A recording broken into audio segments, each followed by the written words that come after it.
देवर भाग भाग कर मेरे सारे काम करता, मैं भी उसको राजी रखती। एक रोज कपड़े इस्त्री करने का बोला तो कहने लगा, भाभी टैक्स लगेगा और फाइल भी जमा करवाना पड़ेगी। मैंने सोचा रात होगी देख लूंगी। रात हुई तो होश उड़ गए। देवर इस्त्री शुदा कपड़े अलमारी में लटकाते हुए बोला, चलें भाभी अब। ये कहाँ ले जा रहे हो, छोड़ो मुझे। मैं अपने बाजू छुड़ाते चिल्ला रही थी, लेकिन उसने मेरी बात ही ना सुनी। जुनैद, खुदा का खौफ करो, तुम्हारे भाई को पता चल गया तो क्या सोचेगा तुम्हारे बारे में। मैंने अपने देवर को अपने शौहर को खौफ दिलाना चाहा, लेकिन उसके सर पर तो जुनून सवार था। उसने मेरी एक ना सुनी। वो मुझे बाजू से खींचता आगे बढ़ रहा था। मैं अपना पूरा जोर लगा रही थी, लेकिन खुद को छुड़ा नहीं पा रही थी। जुनैद, छोड़ दो मुझे, अल्लाह का वास्ता। मैं मिन्नतें कर रही थी, लेकिन उसे मुझ पर जरा रहम ना आया। वो मुझे खींच कर कमरे की जानिब ले जा रहा था। खौफ से मेरा पूरा जिस्म कांप रहा था, दिल धक धक कर रहा था। आज तो मेरा शौहर भी घर पर नहीं था। और फिर मेरे देवर ने मुझे कमरे में धकेल दिया और दरवाजा बंद कर दिया। मैं फटी फटी निगाह से देवर की जानिब देख रही थी, जो अब सिर्फ आंखें लिए मेरी जानिब पड़ रहा था। मैं फिर से रोने लगी, मुझे मुझे जाने दो प्लीज। और फिर मेरी आवाज गले में ही अटक कर रह गई। उसने जोरदार थप्पड़ मेरे गाल पर रसीद किया। मैं तो हक्का बक्का रह गई। मुझे अपने देवर से ऐसी उम्मीद नहीं थी। अभी कल ही की तो बात थी जब देवर मेरे सामने नजरें झुकाकर रखता था। कभी उसने आंख उठाकर मुझे नहीं देखा था, और आज वो क्या करने जा रहा था मेरे साथ।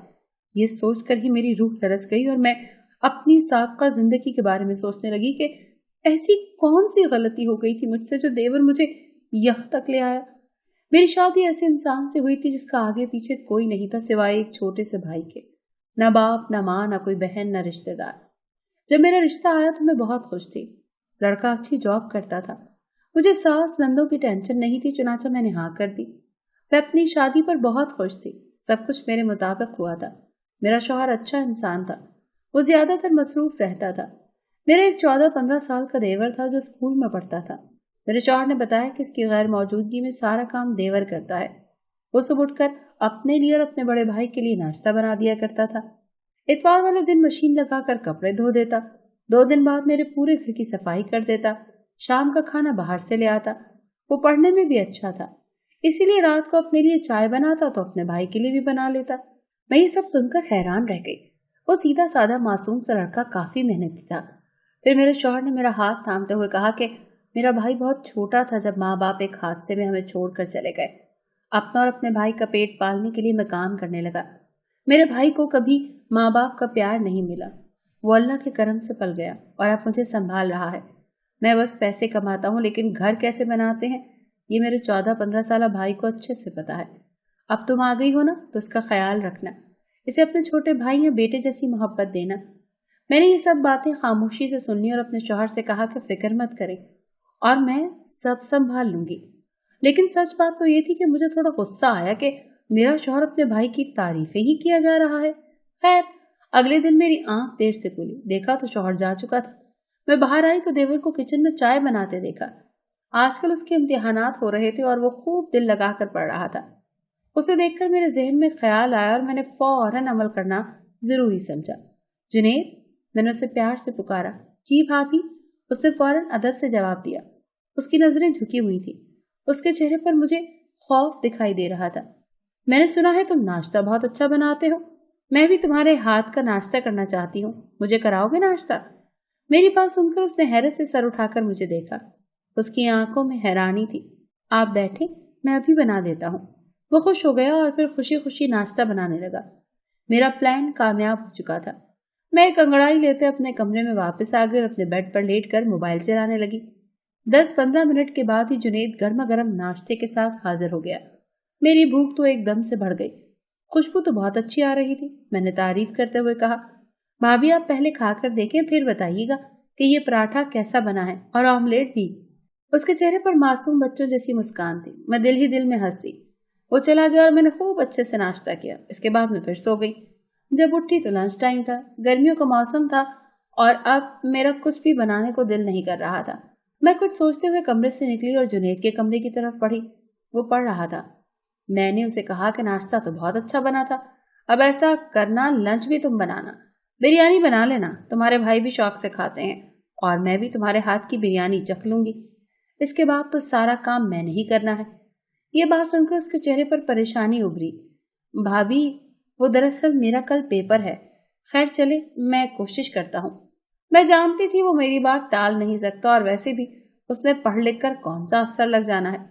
उसे बिरयानी का बोलकर मैं अपनी दोस्त के साथ शॉपिंग पर चली गई। 3 घंटे बाद लौटी तो सारा घर चमक रहा था।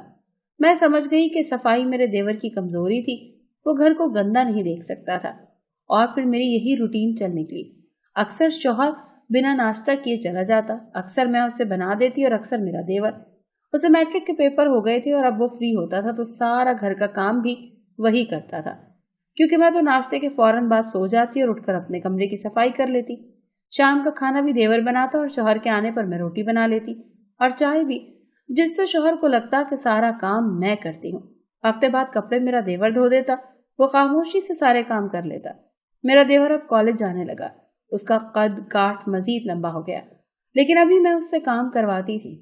उसे कहने की जरूरत नहीं पड़ती थी। अब वो अक्सर देर से घर आता था।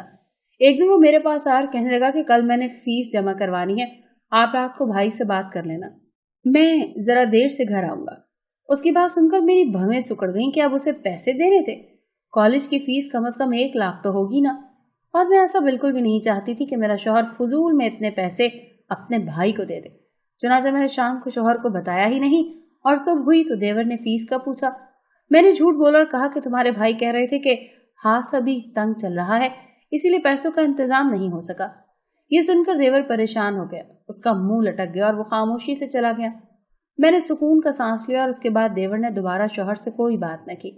वक्त गुजरता गया, मैं भी अपनी जिंदगी में मसरूफ हो गई और देवर भी। अलबत्ता जिस दिन जिस वक्त मुझे देवर फारग मिलता उससे काम पर लगा देती। मुझे शुरू ही से काम करने की आदत नहीं थी, बल्कि यूं कह लें कि मैं काम चोर थी। मैंने सोचा था ससुराल जाकर नौकरानी रख लूंगी, लेकिन यहाँ मुझे मुफ्त में काम करने वाला देवर मिल गया था, इसीलिए अब नौकरानी की भला क्या जरूरत थी। जिस दिन शौहर घर होता मैं तबीयत खराब होने का बहाना बना लेती और शौहर उस दिन खाना बाहर से ले आता। मैं बिल्कुल वैसी जिंदगी जी रही थी जैसी मैं चाहती थी। मेरा देवर अब रात को 10-11 बजे वापस आता और सुबह जब मैं उठती तो किचन साफ सुथरा होता, क्योंकि रात को देवर सारे बर्तन धोकर और किचन साफ करके सोता था। मुझे कहने की जरूरत नहीं पड़ती थी। एक दिन मेरे शौहर ने देवर से पूछ ही लिया कि तुम रात गए तक कहाँ रहते हो। इस पर देवर ने कहा मैं ट्यूशन पढ़ाता हूँ। देवर ने स्पाट से लहजे में जवाब दिया और चला गया।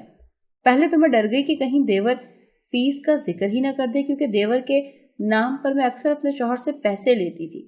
वक्त गुजरता गया, देवर अब बड़ा हो चुका था। वो किसी काम के सिलसिले में शहर से बाहर चला गया और 2 महीने में किसी मुश्किल से गुजारे थे मैंने, ये मैं ही जानती हूँ। मुझे पूरे घर का काम करना पड़ता था, जो मुझसे होता नहीं था। मेरे तो जैसे होश ठिकाने आ गए। देवर ने घर को जाने कैसे संभाल रखा था। हर चीज परफेक्ट होती थी, अब हर जगह बर्तन बिखरे रहते थे। वक्त यूं ही पड़ लगाकर उड़ गया। देवर लंबे अरसे के लिए घर से गायब रहा। कभी कभार देवर से फोन पर बात हो जाती तो कहता, भाभी दोस्त के पास रावलपिंडी रहता हूँ, पढ़ाई जैसे ही खत्म होगी वापस आ जाऊंगा। 5 साल बीत गए।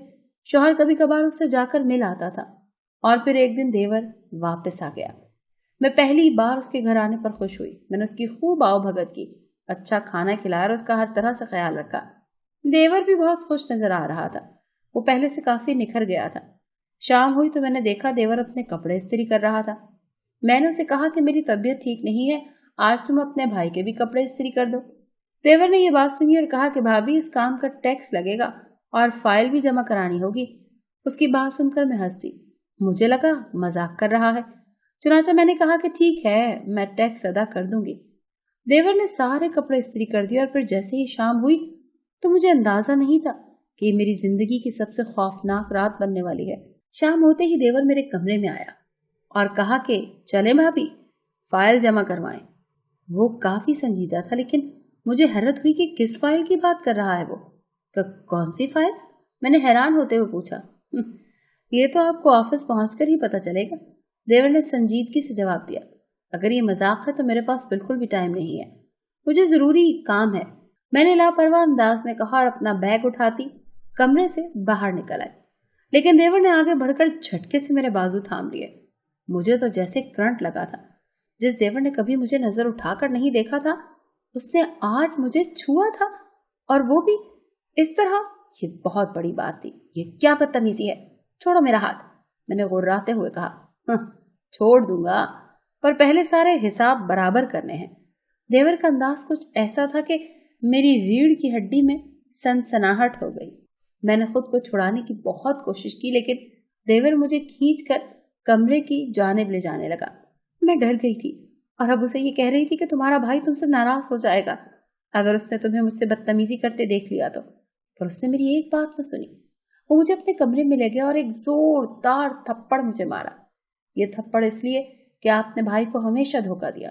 وہ غصے سے لال پیلا ہو چکا تھا. میں تو حیران رہ گئی تھی. پھر اس نے ایک فائل اٹھائی اور میرے سامنے پھینکی. آپ جو چھپ چھپ کر بزنس کر رہی ہیں، یہ اس کی تفصیل ہے. آپ کے ذمہ جتنا بھی ٹیکس ہے وہ آپ کو ادا کرنا ہوگا. وہ کیا بول رہا تھا مجھے کچھ سمجھ نہیں آ رہی تھی. اور یہ دیکھیں، میں ایک انکم ٹیکس آفیسر ہوں. جانتا ہوں آپ غلط کاموں میں ملوث ہیں، لیکن اس سے پہلے کہ انکم ٹیکس والے آپ کو لے کر جائیں، خاموشی سے ٹیکس ادا کر دیں. اس نے اپنا کارڈ میرے سامنے کیا اور میں حیران رہ گئی.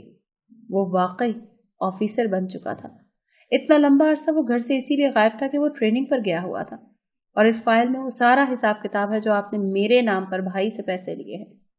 وہ سارے آپ کو مجھے ادا کرنے ہیں. میں خالی نظروں سے دیور کو دیکھ رہی تھی. جانے اسے کیسے میرے بزنس کا پتہ چل گیا تھا، حالانکہ میں نے بہت رازداری سے یہ سارا کام کیا تھا. جانتی ہیں، جب آپ پہلی بار اس گھر میں آئی تھی تو میں نے آپ کو بھابھی نہیں ماں سمجھا تھا. میں پیار کا بھوکا بچہ تھا. میں تھک گیا تھا اپنے نازک ہاتھوں سے کام کرتے کرتے. پر آپ نے کیا کیا؟ آپ نے مجھے نوکر بنا لیا. دیور کی آنکھوں میں آنسو آ کر میرا سر شرم سے جھک گیا. میں جانتا تھا اگر میں نے انکار کیا تو آپ مجھ سے نفرت کریں گی، بھائی کو میرے خلاف بھڑکائیں گی. اسی لیے میں خاموشی سے آپ کی ہر بات مانتا گیا. یہ کیسا آئینہ دکھا رہا تھا وہ آج مجھے. میں تو جیسے زمین میں گڑ گئی تھی. آپ چاہتی تو نوکرانی رکھ لیتی، پر نہیں، آپ کو مفت میں سب مل رہا تھا. خیر، یہ وقت ان باتوں کا نہیں ہے. میرے آفس والوں نے یہ فائل مجھے دی ہے. وہ آپ کو گرفتار کرنا چاہتے تھے. میں نے ان کی منتیں کی ہیں کہ میں آپ کو منع کروں گا، کیونکہ میں نہیں چاہتا کہ آپ کی وجہ سے میرے بھائی کی بدنامی ہو. اور یہ سنتے ہی میں پھوٹ پھوٹ کر رو دی. جانے کیوں میں پتھر دل بن گئی تھی.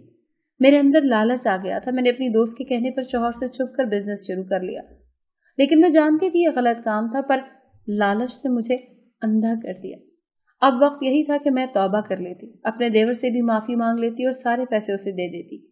چنانچہ میں نے ایسا ہی کیا. سارا حرام کا پیسہ انکم ٹیکس والوں کو دے دیا. دیور سے معافی مانگی. دیور کا یہ احسان کافی تھا کہ اس نے شوہر کے سامنے میری عزت رکھی تھی، اور پھر اس دن میں سدھر گئی.